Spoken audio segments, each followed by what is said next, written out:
BRS MLA Palla Rajeshwar Reddy బాధితులు ఒక్కొక్కరుగా బయటకు వస్తున్నారు. నీలిమ మెడికల్ కాలేజీ నిర్మాణం విషయంలో అక్రమాలకు పాల్పడ్డారని ఆరోపిస్తున్నారు. 1985లో లేఅవుట్ చేసిన ల్యాండ్లో 130 మంది ఫ్లాట్లు కొన్నామని, అందులో 70 మందిని భయపెట్టి పల్లా తక్కువ ధరకే ల్యాండ్ కొన్నారని చెబుతున్నారు. ఎల్ఆర్ఎస్ కట్టి పంచాయతీ పర్మిషన్ తీసుకొని ఇల్లు కట్టుకుందాము అంటే పల్లా రాజేశ్వర్ రెడ్డి ఇబ్బందులకు గురి చేస్తున్నారని ఆరోపిస్తున్నారు. మరిన్ని వివరాలు మా ప్రతినిధి సురేష్ అందిస్తారు. బీఆర్ఎస్ ఎమ్మెల్యే పల్లా రాజేశ్వర్ రెడ్డికి సంబంధించి ఏదైతే నీలిమ మెడికల్ ఇన్స్టిట్యూట్కు సంబంధించిన ల్యాండ్లో తమ ప్లాట్లను కబ్జా చేసి లోన కన్స్ట్రక్షన్ చేస్తున్నారని చెప్పేసి కూడా కొంతమంది బాధితులు చెప్తున్నారు. వారి ప్లాట్లు కొనుగోలు చేసి డబ్బులు పెట్టి కొనుగోలు చేసిన ప్లాట్లను అన్నిటిని కూడా లేఅవుట్ అంతా కూడా పూర్తిగా డ్యామేజ్ చేసి మాది 796 సర్వే నెంబరు కొర్రెంల గ్రామ పంచాయతీకి వస్తుంది. ప్రజెంట్ వెంకటాపూర్ గ్రామ పంచాయతీకి వస్తుంది. మేము 2009లో కొనుక్కున్నాం ప్లాట్లని. నేను యాజ్ పర్ మార్కెట్ ప్రకారం కొనుక్కున్నాము. ఆ లేఅవుట్ 1984లోనే లేఅవుట్గా చేయడం జరిగింది. లేదు, ఇది 1984 నుంచి కూడా ఇది ప్లాట్లుగా, ఇది ఆల్రెడీ ప్లాట్లన్నీ రిజిస్ట్రేషన్ అయి ఉన్నాయి, అందరూ ఎల్ఆర్ఎస్ కట్టుకొని ఉన్నారు, పర్మిషన్స్ తీసుకొని ఉన్నారు అని అంటే కూడా లేదు ఇది వ్యవసాయ భూమి అనేసి వాళ్ళు దాన్ని మమ్మల్ని ఎప్పుడు కూడా అక్కడికి రానివ్వట్లేదు. మేము ఎల్ఆర్ఎస్ కట్టాము, పర్మిషన్ తీసుకున్నాము, ఎన్నోసార్లు కట్టడానికి పర్మిషన్ తీసుకొని కట్టడానికి వాళ్ళు గుంతలు తీసే వరకల్లా, రేపు మార్నింగ్ వచ్చే వరకల్లా వాళ్ళకి సంబంధించిన మనుషులు జేసీబీ తోటి మళ్ళీ వాటిని పూర్తి చేయడం. ఏమన్నంటే అక్కడ వాళ్ళకి సంబంధించిన కాలేజీ సంబంధించిన అనుచరులు అక్కడ ఉంటూ మమ్మల్ని దగ్గర రానియకుండా పోలీస్ స్టేషన్లకు పోయినా ఇంతకుముందు ఎప్పుడు కూడా మాకు న్యాయం జరగలేదు. ప్రతిసారి పోలీస్ స్టేషన్కి వాళ్ళకి సంబంధించిన లాయర్లు వచ్చేసి ఇది సివిల్ కేసు ఉంది అనేసి అంటుండేవాళ్ళు. లేదంటే మేము మళ్ళీ వాళ్ళ మీద కేసు వేసినాం. సివిల్ కేసు వేసి ఇంజక్షన్ ఆర్డర్ తెచ్చుకుంటే కూడా ఈ ఇంజక్షన్ ఆర్డర్ చెల్లదు అనేసి అంటున్నారు. అదే ఇంజక్షన్ ఆర్డర్ వాళ్ళు తెచ్చుకుంటేనేమో ఆ కోర్టు ఆర్డర్ చెల్లుతుంది అంటున్నారు. అదే కోర్టు ఆర్డర్ని మేము తెచ్చుకుంటేనేమో చెల్లదని చెప్తున్నారు. అక్కడ మమ్మల్ని పొజిషన్లో ఇల్లు కట్టుకోవడానికి అవకాశం లేకుండా మమ్మల్ని చాలా ఇబ్బంది పెడుతున్నారు. ఇంతకుముందే ఈ సంవత్సరం జనవరిలోనే మేము అప్పుడు మేము సేమ్ ఇల్లు కట్టుకుందామని మళ్ళీ పోతే మా మీద కొంతమంది అటాక్ చేయబోతుంటే మేము వచ్చి పోలీస్ స్టేషన్లో కంప్లైంట్ ఇచ్చాము. అప్పుడు ఎఫ్ఐఆర్ బుక్ అయింది.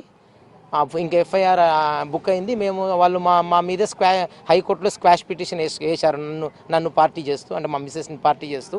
మరి ఇప్పటివరకు కూడా దాన్ని బెంచ్ మీదకి రానియకుండా ఆపుతున్నారు. ఆ స్క్వాష్ పిటిషన్ కూడా ఆపుతున్నారు.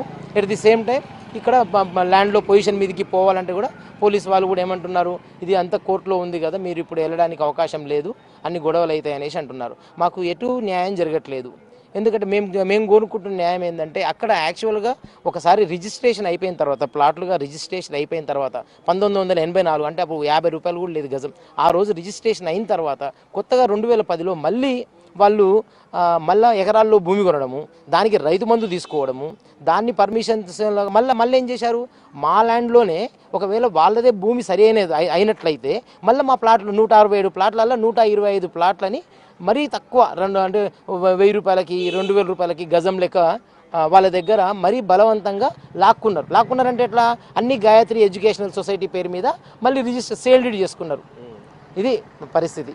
ఇది మేము ఏమి చేయలేని పరిస్థితి. అంటే ఒకవేళ మీరు వెళ్ళారనుకోండి, అది ప్లాట్లుగా చూపిస్తున్నారు. మేము వెళ్ళామనుకోండి, దాన్ని ఎకరాల భూమిగా చూపిస్తున్నారు. వేరే ఎవరైనా వచ్చారనుకోండి, ప్లాట్లు అని చెప్తున్నారు. అంటే మనిషి వచ్చిన విధానాన్ని బట్టి, ఎదుటి వ్యక్తి వచ్చిన విధానాన్ని బట్టి వాళ్ళకి ఆన్సర్ ఇస్తున్నారు. అదే లేఅవుట్లో 1 నుంచి 10 గజాలు కొన్నారు మీరు ప్లాట్ మొత్తం? మాది 305 గజాల ప్లాట్ మాది. 305 గజాల ప్లాట్లు అంటే నాది 150 గజాలు, ఈయనది 75, ఇంకొక 75 గజాలు. అలాంటి వాళ్ళు టోటల్గా ఇప్పటికీ 125 ప్లాట్లని వాళ్ళు గాయత్రి ఎడ్యుకేషనల్ సొసైటీ మీద కొనుక్కున్నారు. ఇంకా ఏదైతే 40 మంది ఉన్నారో, మేము ఎప్పటి నుంచి ఇంకా పోరాటం చేస్తూనే ఉన్నాం. మాకు మాత్రం ఇప్పటివరకు మాకు ఎలాంటి సొల్యూషన్ దొరకట్లేదు. ఎక్కడ పోయినా కానీ వాళ్ళకి ఎక్కడ పోయినా కానీ మండల ఆఫీసర్లు వాళ్ళకే తొత్తు పలుకుతున్నారు, ఆర్డీఓలు తొత్తు పలుకుతున్నారు, జాయింట్ కలెక్టర్లు కూడా అంతా వాళ్ళ వైపే. చిన్న ఇష్యూని సాల్వ్ చేయడానికి సంవత్సరాలు ఇప్పటికి మేము కొట్లాడబట్టి 11 సంవత్సరాల నుంచి మేము చెప్పులు అరిగేలా తిరుగుతున్నాం.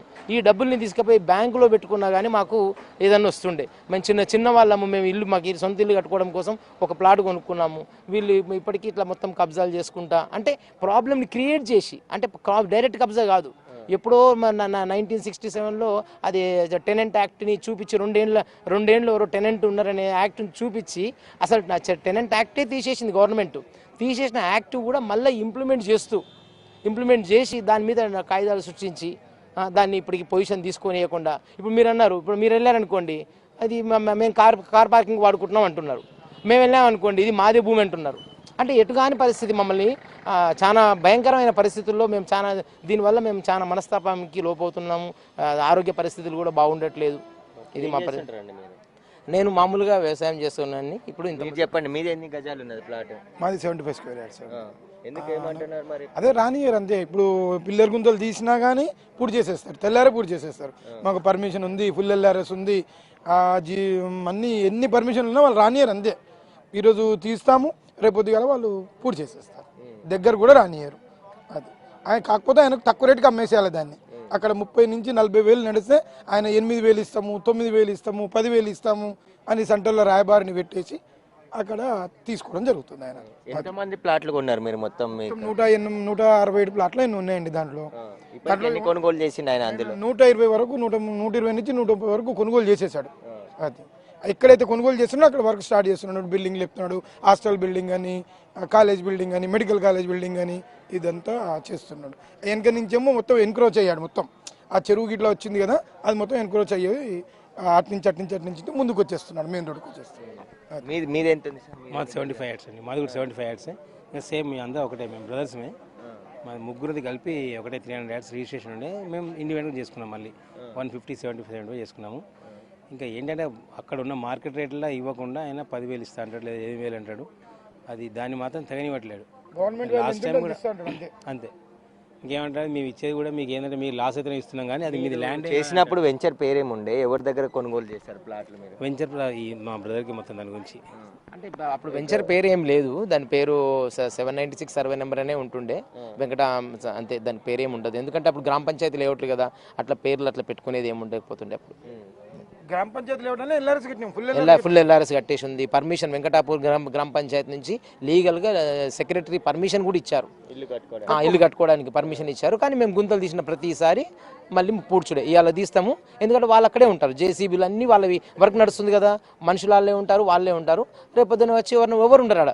అరే ఎవరు పుడిచారని అడగడానికి కూడా ఎవరు ఉండరు. ఒకసారి సీసీ కెమెరా పెడదామనేసి మేము ట్రై చేస్తే జస్ట్ ఇట్లా అది వాతినము, మీరు ఎట్లా వాతారు, ఇలా మీరు రానికి అవకాశం లేదు కదా, ఇది మాది భూమి అంటారు.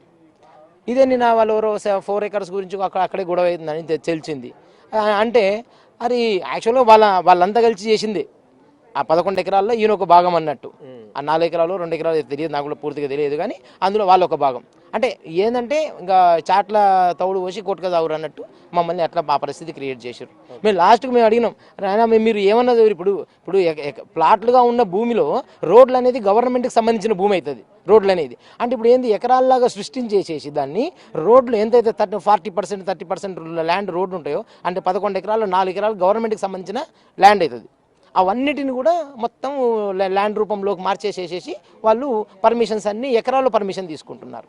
కోర్టులో స్టే తెచ్చుకున్నప్పటికి కూడా ఆ స్టేని కూడా అక్కడ ఇంప్లిమెంట్ చేయకుండా బెదిరింపులకు పాల్పడుతున్నారు. ఖచ్చితంగా తమకు న్యాయం చేయాల్సిందిగా 300 గజాల ఫ్లాటు తనది ఉంది అని చెప్పేసి బాధితులు చెప్తున్నారు. దానికి సంబంధించి ఇంకా 30 నుంచి 40 మంది బాధితులు ఆ ప్లాట్ల కోసం, తాము కొనుగోలు చేసిన ప్లాట్ల కోసం ఇంకా పోరాటం చేస్తూనే ఉన్నామని చెప్పేసి కూడా బాధితులు చెప్తున్నారు.